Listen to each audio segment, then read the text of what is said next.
বল। আসসালামু আলাইকুম ভিউয়ার্স, কেমন আছেন? আমরা খুব ভালো আছি। আপনাদেরকে নিয়ে আসলাম ঢাকা শহরের একটা বড় একটা জায়গা দেখানোর জন্য। জায়গাটা অনেক ভালো, আগে থেকে পরিচিত ছিল। তারপরও আপনাদেরকে দেখাচ্ছি। এই দেখেন, বিশাল এক এলাকা, যে এলাকার মধ্যে ঘনবসতি, যাগুলো খুব ঘনবসতি লোকজনের বসবাসের, যা আপনারা দেখতে পাচ্ছেন ভিডিওর মাধ্যমে। আপনারা দেখেন যে এর চারিদিকে শুধু বিল্ডিং, যা একটার পর একটা বিল্ডিং লাগানো আছে। কারোর সাথে কোনো কোনো গ্যাপ নাই, বিল্ডিং আর বিল্ডিং শুধু।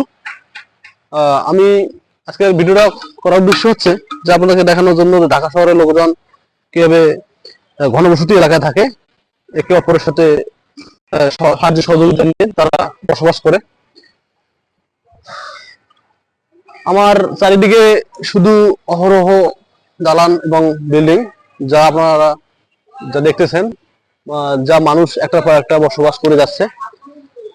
এর পাশাপাশি মানুষের কর্মসংস্থান এবং যে যাতায়াতের ব্যবস্থা আছে, সাইড দিয়ে রাস্তাঘাট, যা ভিডিওর মাধ্যমে দেখা যায়।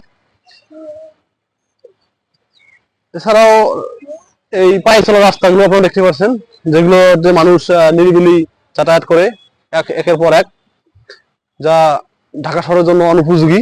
একটার পর এক চলাচল করে, বোঝা যায় যে মানুষ কিভাবে এই ঢাকার মধ্যে চাঞ্চল্য ফুল, যা আজকের এই ভিডিও আলোকে আপনারা বুঝতে পারবেন এবং দেখতে পারবেন।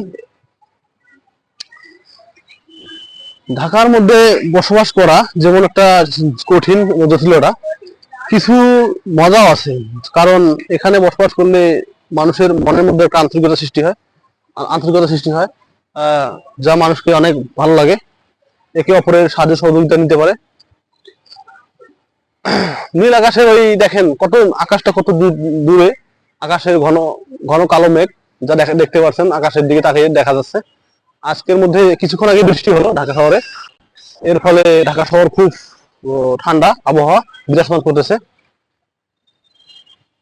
চারিদিকে আকাশের আকাশের সাথে মনে মনে হচ্ছে যে মেঘগুলো যেন বিল্ডিং এর সাথে লেগে গেছে, কিন্তু না, লাগে নাই। এটা আবহাওয়ার কারণে বোঝা যাচ্ছে, যা আপনারা এই ভিডিওর আলোকেই দেখতে পারবেন। তো ভিউয়ার্স, আমার এই সংক্ষিপ্ত ভিডিও অথবা আমার এই সংক্ষিপ্ত কথাবার্তা যদি আপনাদের ভালো লাগবে, কারণ আপনারা ঢাকা শহর অনেক আসেন নাই, দেখলেই বুঝতে পারবেন। সেক্ষেত্রে আমার ভিডিওটা দেখে আপনারা অনেক উপকৃত হবেন। তাই আপনাদেরকে আমি অনেক ধন্যবাদ জানাই আমার এই আজকের এই ভিডিওটা দেখানোর জন্য।